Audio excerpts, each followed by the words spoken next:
और इस फ्राइडे सुबह हम बेहद दुखद खबर के साथ आपसे रूबरू हो रहे हैं। पूर्व प्रधानमंत्री डॉक्टर मनमोहन सिंह हमारे बीच नहीं रहे। 92 की उम्र में दिल्ली के एम्स में उन्होंने कल अंतिम सांस ली। पूर्व पीएम डॉक्टर मनमोहन सिंह लंबे समय से स्वास्थ्य संबंधी समस्याओं का सामना कर रहे थे।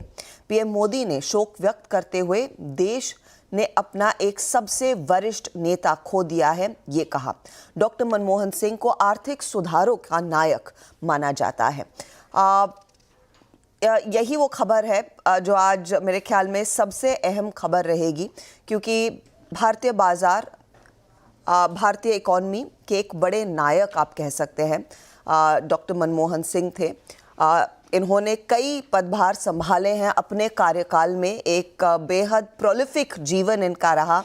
एक इकोनॉमिस्ट थे, फिर ये एक सलाहकार के तौर पर आए, देश के दरअसल वित्त मंत्री बने और प्रधानमंत्री। इनफैक्ट 2 कार्यकाल इन्होंने बतौर प्रधानमंत्री के तौर पर निभाए हैं। और CNBC आवाज़ का भी एक बहुत अनोखा दरअसल संबंध है डॉक्टर मनमोहन सिंह के साथ। जब ये चैनल लॉन्च हुआ था तब बतौर प्रधानमंत्री डॉक्टर मनमोहन सिंह ने ही दरअसल हमारे लिए वो बड़ा इनॉग्रेशन समारोह किया था। आप जो तस्वीरें देख रहे हैं वो इस चैनल की लॉन्च की तस्वीरें हैं, जब प्रधानमंत्री मनमोहन सिंह, पूर्व प्रधानमंत्री मनमोहन सिंह हमारे साथ जुड़े थे। और हम सबको सराहना दी थी कि कैसे मीडिया एक बहुत बड़ी योगदान दे रहा है, एक बहुत बड़ी भूमिका में रहता है एक डेमोक्रेटिक नेशन में। लेकिन मुझे याद है, अब मुझे नहीं पता हमारे दर्शकों में कितने लोगों को इनके बड़े कार्यकाल के बारे में पता होगा। जो सबसे बड़ी चीज़ डॉक्टर मनमोहन सिंह ने की थी वो 1991 से 1996 के बीच दरअसल की थी बतौर वित्त मंत्री, जब भारत में बड़े पैमाने पर लिबरलाइजेशन का ऐलान हुआ था। आर्थिक सुधारों के व्यापक नेता मनमोहन सिंह माने गए थे और मुझे लगता है उनको उसी के लिए सबसे ज़्यादा दुनिया याद करती है। मेरे साथ अनुज दरअसल जुड़ रहे हैं फ़ोन लाइन पर। अनुज, कुछ देर में आएंगे तो उनसे बात करेंगे, लेकिन 92 साल की उम्र में दरअसल उनका निधन हुआ। 7 दिनों का राजकीय शोक मनाया जाएगा। आज दरअसल देश दुनिया के सभी आला नेता, कल शाम से ही दरअसल कई सारे कंडोलेंसेस, कई सारे बयान डॉक्टर मनमोहन सिंह की याद में हम सबके सामने उभर कर आए हैं। 2004 से 2014 के बीच दरअसल ये देश के प्रधानमंत्री रहे थे, तो इनको हम ज़रूर याद करेंगे। और इनके लिबरलाइजेशन के बाद ही भारतीय इकॉनमी दरअसल खुली और उसके बाद हम जहां हैं इनकी दरअसल योगदान के चलते ही है। इस पर आगे डिटेल में बातचीत ज़रूर होगी। और आज दरअसल क्या, कहां पर और कैसे दरअसल इनको आप श्रद्धांजलि दे सकते हैं, उस पर भी आगे मैं आपके लिए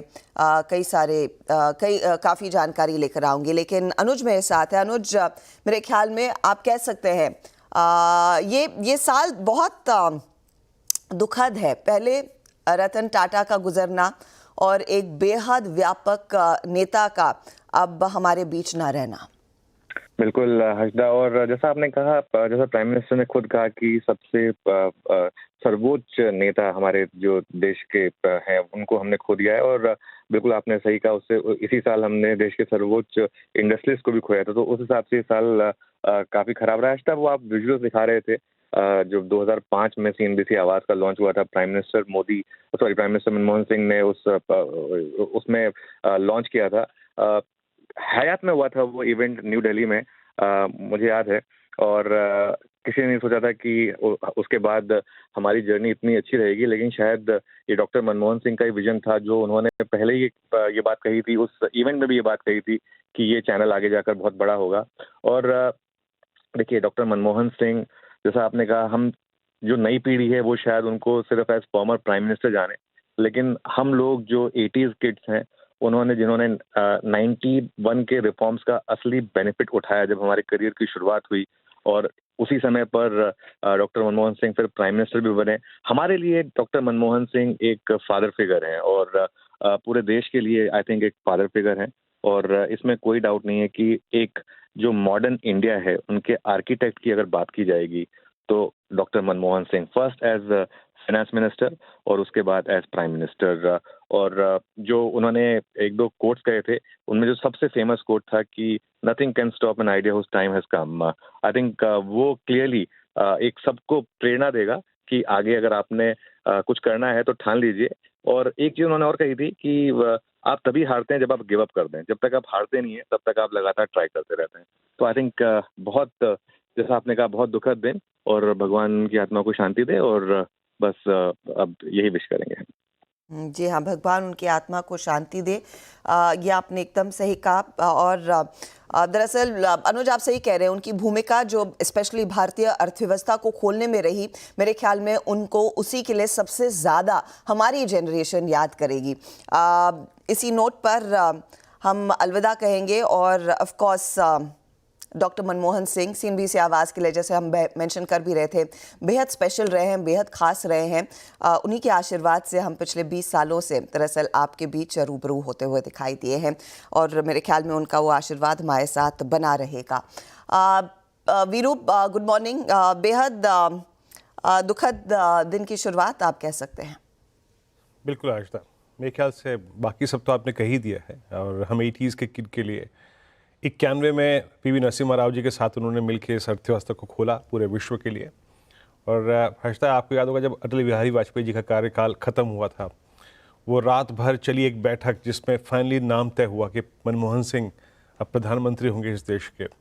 तो सब मतलब बड़े उस वक्त इंटरेस्टिंगली उनका नाम जब आया था, मैं उनकी विनम्रता का बहुत कायल था हर्षदा, यकीन मानिए। मतलब इतनी विनम्रता से उन्होंने बहुत टफ डेज को भी झेला। बाकी अर्थशास्त्री के रूप में, प्रधानमंत्री के रूप में, फाइनेंस मिनिस्टर के रूप में तो खैर क्या कहना, लेकिन मैं उनकी विनम्रता का बहुत बड़ा ख्याल था। Rest in peace sir, Manmohan Singh sir. Manmohan Singh का मुझे एक कुछ शब्द याद है। उन्होंने कहा था, history will remember me more kindly than the media ever did, and history does remember you kindly sir. हम यही कहेंगे। एक बात पता है हर्षदा कि जब उनके कार्यकाल के आखिरी, जब 2G का घोटाला जब हुआ था ना, तो बड़ी संसद में कार्रवाई में अगर आप देखें बहुत एजिटेशन हुआ करता था। उन्होंने एक शेर पढ़ा था, सुषमा स्वराज जी थी उस वक्त, मेरे ख्याल से वो मैंने कटवा के भी रखा है, कभी आप सुनिएगा कि माना कि तेरी दीद के काबिल नहीं हूँ मैं, तू मेरा शौक देख, मेरा इंतज़ार देख। उसके बाद कटाक्ष सुषमा जी ने भी किया था, लेकिन वाकई मैं कह रहा हूँ ना कि उस दौर को भी उन्होंने कैसे झेला, वाकई सैल्यूट है आपको। जरा एक बार सुनाता हूँ मैं आपको। जी जी हाँ, सुनाता हूँ मैं आपको, जरा एक बार सुनिए उनको। माना कि तेरी दीद के काबिल नहीं हूँ मैं,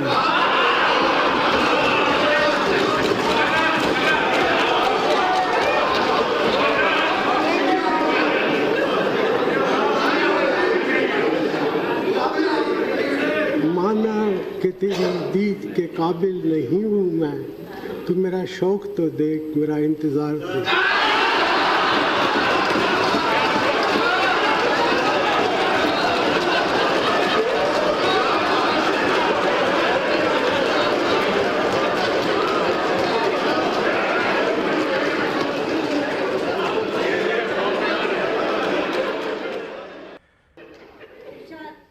वाकई क्या पल थे वो। जहाँ तक और जानकारी आ रही है, मैं हमारे दर्शकों को बता दूं कि शनिवार को यानी कि कल नई दिल्ली में इनके अंतिम संस्कार रखे गए हैं। इनके मॉर्टल रिमेन्स को इनके रेसिडेंस को लाया जाएगा 3 मोतीलाल नेहरू मार्ग पर, और फिर यहाँ से वो सिलसिला ऑफ कोर्स लास्ट राइट्स का और लास्ट रिस्पेक्ट्स का शुरू होगा। इस पर आगे जो भी जानकारी मिलेगी वो हम हमारे दर्शकों के साथ शेयर ज़रूर करेंगे।